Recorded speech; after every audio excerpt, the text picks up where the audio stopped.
আপনাদের যাদের বাড়ির উপর ছাদ রয়েছে এটাকে আপনারা ব্যবহার করুন।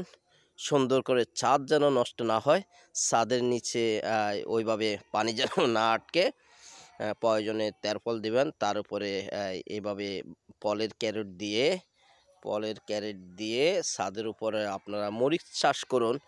আপনি সময় মতো ওইখান থেকে ভালো টাকা আয় করতে পারবেন।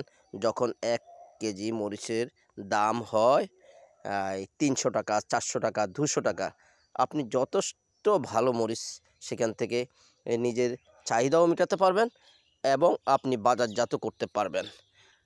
তাতে আপনার বেশি সেখানে খরচ হবে না। 4-5 হাজার টাকার আপনি ক্যারেট নিয়ে নেবেন, তারপরে একটু জৈব সার মাটি দিয়ে একবার শুধু মাটি আর জৈব সার দিয়ে পুড়িয়ে নিলে দ্বিতীয়বার আর পুরাতে হবে না। সেখান থেকে আপনি ভালো জাতের মরিচ লাগাবেন। বাজারে প্যাকেটে পাওয়া যায়, 50 টাকা প্যাকেট নেবে, অল্প কটা বিচি, 30-40টা বিচি থাকবে ভালো জাতের। বা আপনি 200-300 টাকার মরিচের প্যাকেট নেন, 1-150 বিচি থাকবে।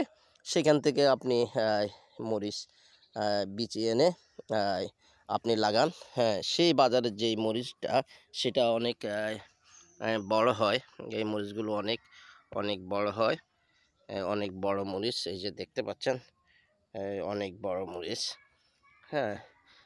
বড় কথা হচ্ছে এই গাছগুলো এক সময় আপনি যখন লাগাবেন তখন আপনার একটা বিরক্তি চলে আসবে। আমি এত কষ্ট করে এই গাছগুলো লাগিয়েছি, কিন্তু সেগুলো কেন নষ্ট হয়ে যাচ্ছে? ওষুধ দিচ্ছেন, কাজ হচ্ছে না।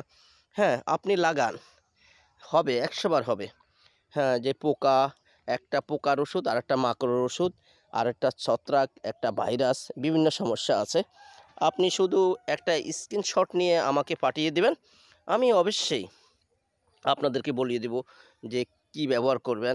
বা কোনো যদি কৃষি কর্মকর্তার সাথে আপনাদের লিঙ্ক থাকে, বা ওনাকে বলবেন বা ওনাকে নিয়ে এনে অবজারভেশন করাবেন এবং উনি আপনাকে ওষুধের কথা বলে দিবে। তো একবার যদি আপনি গাছগুলো যদি সতেজ করে যদি একবার উঠাতে পারেন, তাহলে আপনার সারা বছর আপনি মরিচ খেতে পারবেন। আমি বললাম সারা বছর মরিচ খেতে পারবেন, এবার আপনি বিক্রিও করতে পারবেন।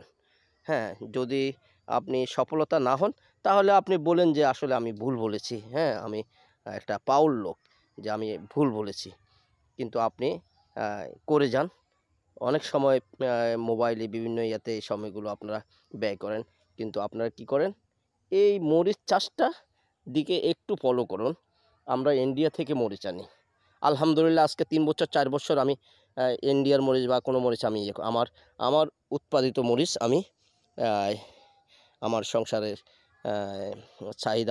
চাহিদা মতো চলতেছে, আমাকে বাজার থেকে কিনতে হচ্ছে না। তবে চেষ্টা থাকতে হবে। আর আমরা যদি সকলেই, অনেকে বলবেন যে আসলে এই মরিচগুলো আমাদের এলাকায় হবে না, এগুলো উত্তরবঙ্গে, বগুড়া, লালমাই, চট্টগ্রাম ওইদিকে না। আমি তো চাঁদপুর থেকে বলছি, চাঁদপুরের আশেপাশ, কুমিল্লা, নোয়াখালী, চাঁদপুর, লক্ষ্মীপুর, এদিকে যারা আছে, কুমিল্লা, দাউদকান্দি, এই সাইডে দক্ষিণাঞ্চল, খুলনা, বাগেরহাট যারা আছেন, তাদের জন্য এটা করা সম্ভব। অবশ্যই এই পদ্ধতিতে করেন, আশা করি আপনারা সফলতা অর্জন করতে পারবেন এবং আপনারা টাকা দিয়ে মরিচ কিনতে হবে না। প্লাস আপনার ইন্ডিয়ার উপর আমাদেরকে মরিচের জন্য অন্য বাহিরের দেশের উপর আমাদেরকে ডিপেন্ড করতে হবে না। তাই আশা করছি আপনারা একবার উদ্যোগ নেন, পরীক্ষামূলকভাবে কয়েকটা ক্যারেটে মরিচ চাষ করুন, তারপর দেখুন আপনার নিজের যে উদ্দীপনা, আপনার সেটা অনেকটা বেড়ে যাবে। তাহলে ঠিক আছে, যদি ভালো লাগে তাহলে আপনারা আমার পেজ আপনারা লাইক কমেন্ট দিয়ে শেয়ার করে দিন, যাতে করে আমাদের বাংলাদেশের যারা আছে সকলে যেন উপকৃত হতে পারে। আল্লাহ হাফেজ।